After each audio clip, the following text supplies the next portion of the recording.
Form an LLC, file your paperwork with the government, or face criminal charges. 2 years in prison, $10,000 in fines. That law is basically dead right now for most LLCs in America. And almost none of those videos have been updated. If you searched, "Should I start an LLC this week?" you probably got advice that's already wrong. Here's why this matters right now.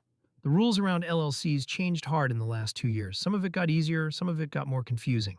And some of the facts everyone repeats were never fully true to begin with. Quick disclaimer before we go further. I'm not a lawyer, I'm not an accountant. This is research and analysis, not advice for your specific situation. Always check with a professional before you file anything. By the end of this video, you'll know 3 things. 1. What actually happened to that scary reporting law and why most of the internet hasn't caught up. 2. Whether an LLC actually saves you money on taxes. Spoiler, probably not by itself. 3. Whether an LLC actually protects your personal assets. That one might surprise you. Let's get into it. In 2024, a new rule called the Corporate Transparency Act kicked in. It said most LLCs had to report their owners to a federal agency called FinCEN. Miss the deadline, and you could face real penalties. Creators went wild with this. File now or go to prison became a whole genre of video.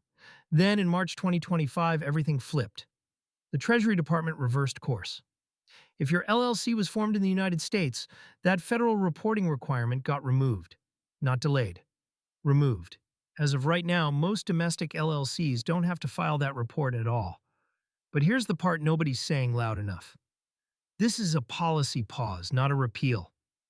The underlying law is still on the books. Courts have upheld that it's constitutional. A final rule is still coming sometime this year.